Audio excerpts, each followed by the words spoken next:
Welcome back. With more than a dozen rebel groups in Darfur, peace talks are extremely difficult. Attempts made in the past have been met with little success. It's more than a year since the latest peacekeeping venture was set up. Last July, African Union soldiers merged with UN forces to form UNAMID, a joint peacekeeping force to be dispatched to the region. But this mission is already under serious strain. Although the UN has authorized 26,000 troops to form it, which would make it the largest ever UN deployment, there are currently only around 9,000 troops on the ground.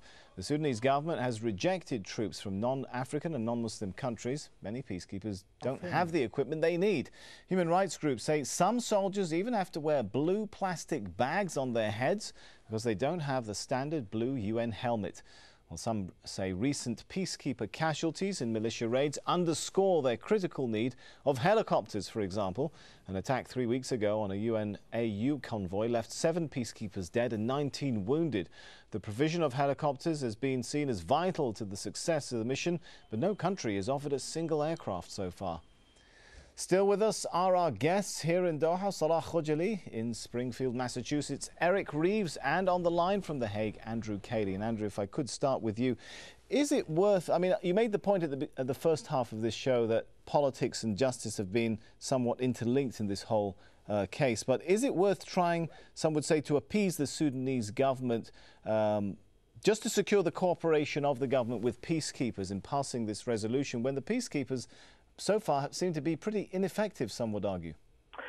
The difficulty is now, and actually Eric Reeves has already made the point, that the limitations on what can be done are contained in Article 16 of the statute. In essence, all that can happen now is that the Security Council can basically apply to the court to have the investigation or prosecution of President al-Bashir or any of the other individuals against whom a warrant has been issued to be suspended for a period of 1 year, and that can be renewable. So in a sense, what I'm saying is the train has basically left the station and there's no stopping it. I mean, the Security Council is not going to go on forever suspending the investigation and prosecution. Of course, in respect of all 3 individuals, there is a long judicial process ahead. In respect of President al-Bashir, the pre-trial chamber must assess the evidence and find whether or not, in essence, there is a case against him for which he has to answer. So we're still waiting on that. In respect of the other 2 individuals, Mr. Ahmed Haroun and Mr. Ali Kushib, the next stage would be for them to come to the court and appear before the pre-trial chamber and have the charges confirmed or not against them. But in a very real sense... Would that, Andrew, if I may interrupt, would that be likely to prompt the Sudanese government towards a settlement or to actually close up on itself more? I mean, I think that's very difficult to predict. I mean, I'm a lawyer. I'm not a sort of international diplomat. But I sense, at least from everything that I know, the Sudanese government does not recognize the court.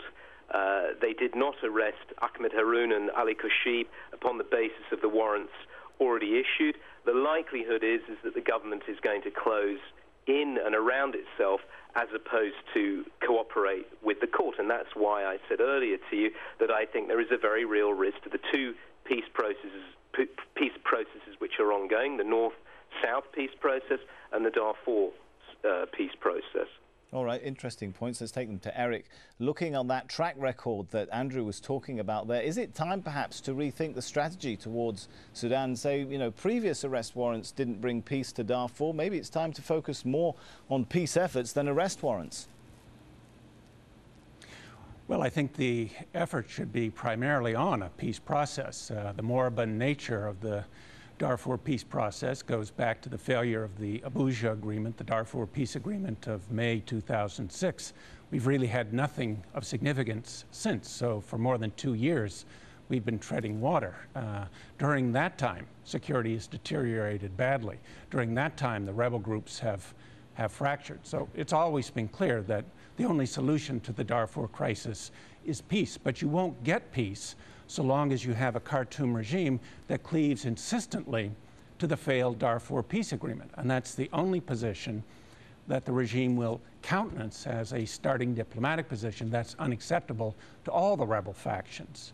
But I think we also need to bear in mind the character of the crimes committed on the ground, including the attack on the UNAMID convoy that you mentioned. This was clearly orchestrated by Khartoum. It was executed by the Janjaweed using weapons that are not in the possession of the rebel groups. It took place in territory controlled by the regime.